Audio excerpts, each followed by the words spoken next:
It's 5 p.m. here in Lagos, Nigeria. Time for the world today. I'm Amarachi Ubani. Here's what's coming up on the program. The United Nations General Assembly passes resolution to demand, and in the end, we share and we have just measured the same will to say no peace in Ukraine without the Ukrainians. That is, we cannot discuss concessions, the points to put on the table for the Ukrainians in their name. That is for them to do, but there can be no security in Europe without Europeans, and that is the importance of the debates that we have and are ongoing. European powers are keen to demonstrate to Donald Trump, the incoming U.S. president, who will be inaugurated on January 20, that they're willing to assume their share of the burden to end the almost 3-year-long war in Ukraine. President Macron and Donald Tusk also say European countries have to reinforce surveillance and defenses against Russian interference and hybrid attacks in elections in other areas, referencing recent accusations against Moscow of manipulation of elections in Georgia, in Moldova, and in Romania.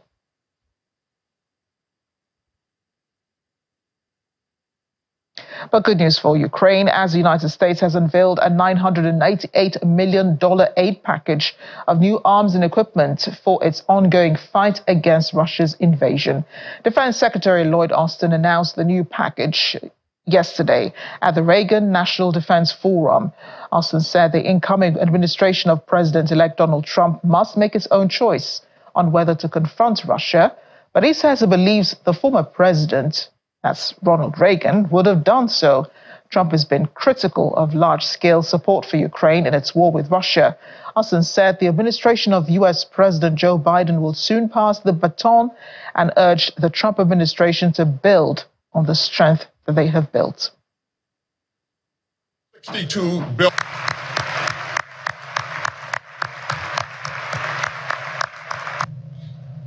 And I'm proud to announce today the commitment of a new Ukraine Security Assistance Initiative package worth nearly $1 billion.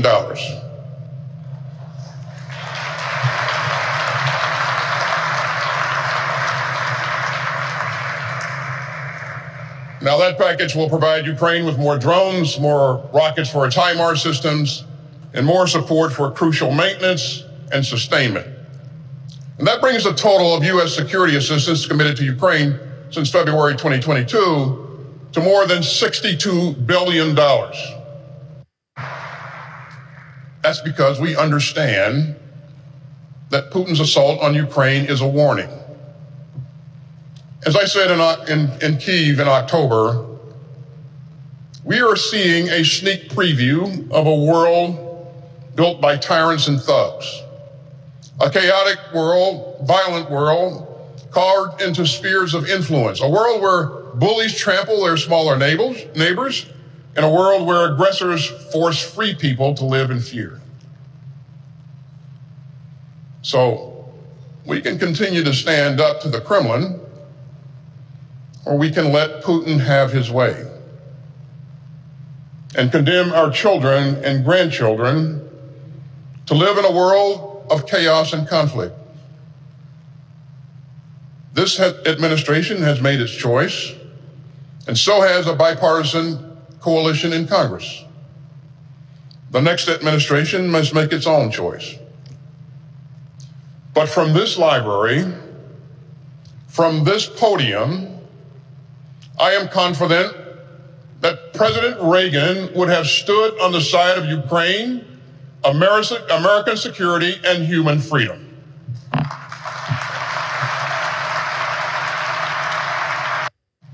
Today's U.S. military is an extraordinary gathering of volunteers, brave men and women of every race, color, and creed. America's greatest strategic asset has always been the talents of the American people. And we are stronger when we welcome every qualified patriot who is eager to serve. That's not just a matter of national principle, it's a matter of national security. The U.S. military is relentless about excellence and merit. Our promotion process is ruthless by necessity and by design. We do not lower our standards, and those who want to join us must raise their game. Now, American democracy is not a sprint, but a relay race. And we are preparing to pass the baton yet again. And I am proud of the progress made by American leadership. But as this year and this administration draws to a close, America is positioned to stand strong. Our alliances have been renewed and reinforced. Our recruiting trends point upward. Our investments in the future are vast, and our military reflects the full strengths of the great democracy that it defends. So the baton will soon be passed, and others will decide the course ahead. And I hope that they will build on the strength that we have forged over the past 4 years. Thank you very much. May God continue to bless the United States of America.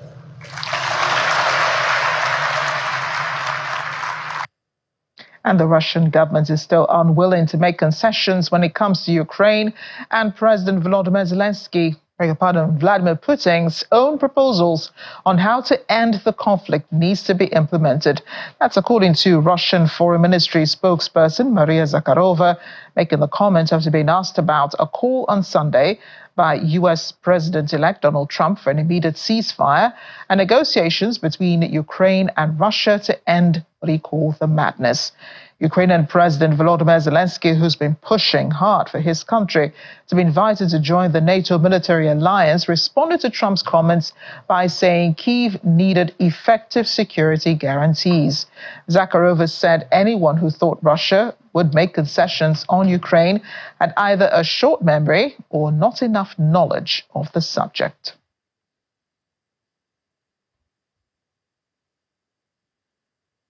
Let's bring in the VOA's Anna Chernikova. Anna, thanks for joining us. Anna is in Kyiv, and I wondered about, the statement by the Russian Foreign Ministry spokesperson Maria Zakharova calling on calls for Russia to make concessions for Ukraine.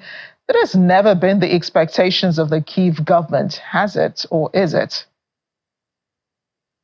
Good evening. Well, I think that we all should understand that at this point, Ukrainian government and Ukrainian nation, society, have this understanding that certain concessions will have to be made.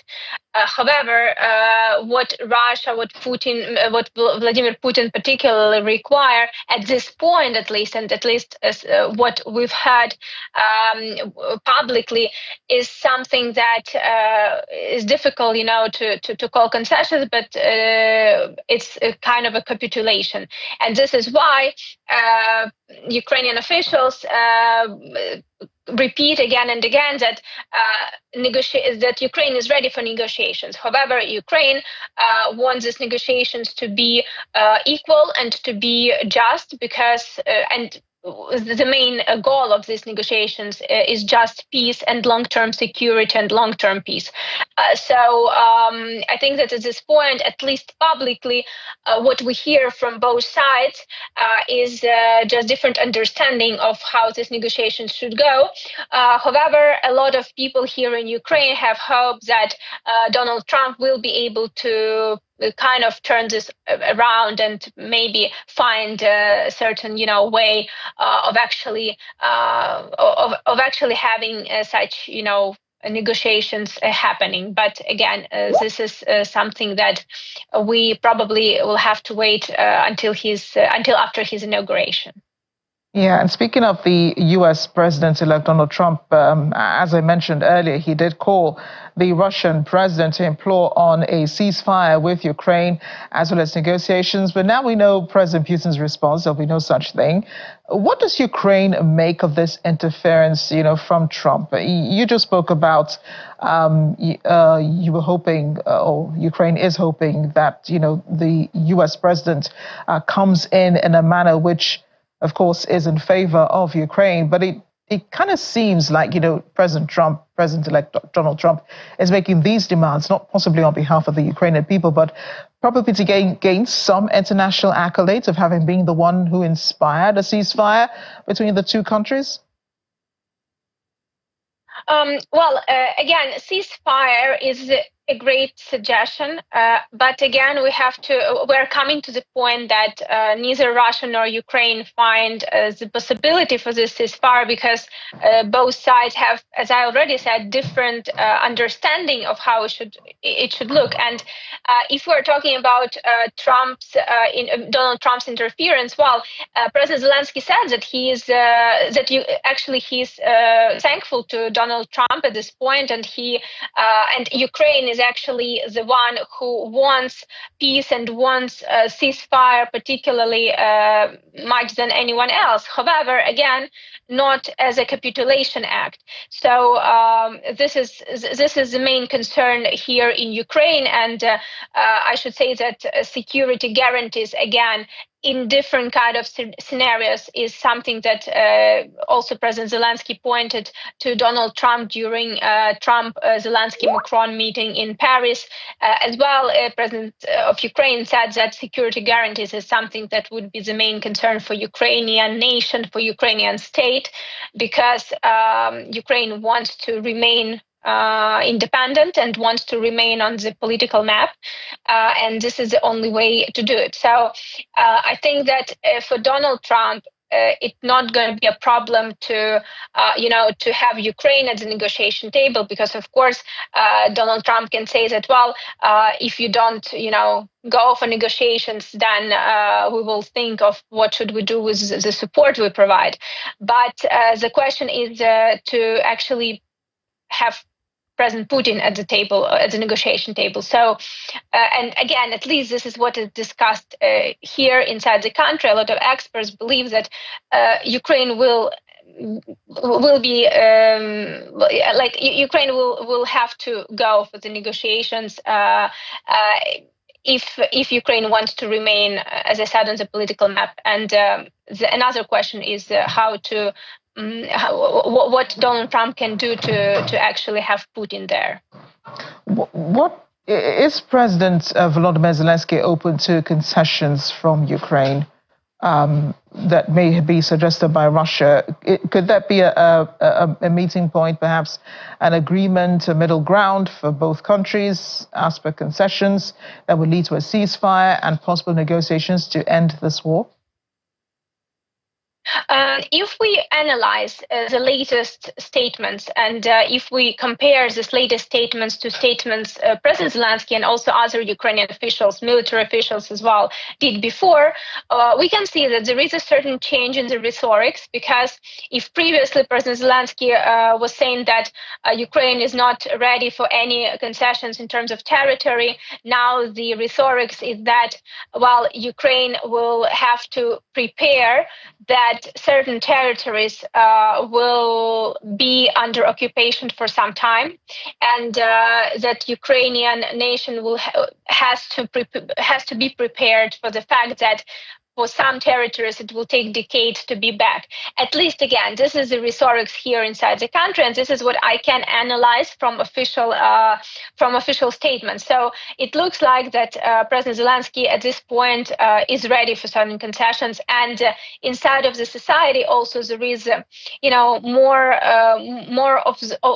voices towards in support of negotiations. So, this war is almost 3 years now in its full scale capacity, and of course, Ukrainians really want certain, decisions to be made. But again, the most important is this decisions for Ukrainians should not be a capitulation, but should be fair and long term. So, but again, there is understanding. I think we can see from analysis that there is certain readiness for concessions. At least understanding that these concessions would be, would be something that Ukraine will have to consider. But would concessions work? Ukraine is will be receiving at least a $988 million package from the United States, as announced by Lloyd Austin, the defense secretary. This is happening just a month to the end of the Biden administration, just a few weeks to Trump's presidency.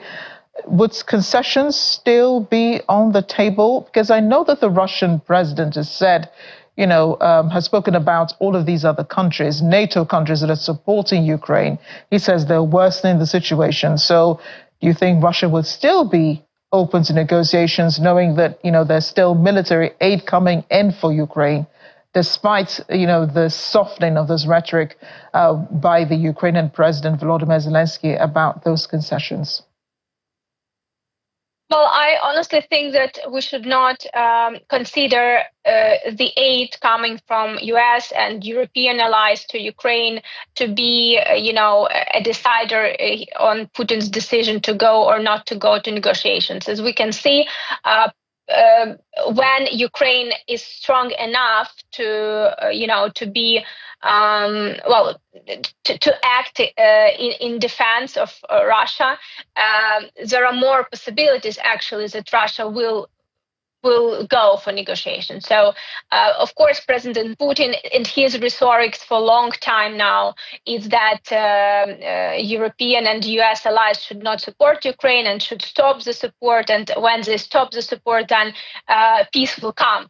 But there is clear understanding here that if support will be stopped, then, well, it's not going to be peace again, but it will be a complete occupation by Russia. So I think that the new package, which is really huge, is a very good sign for Ukraine, especially as President Zelensky recently said again that energy infrastructure and certain, big cities across the country need more air defense capacities, and it looks like that this package will also include certain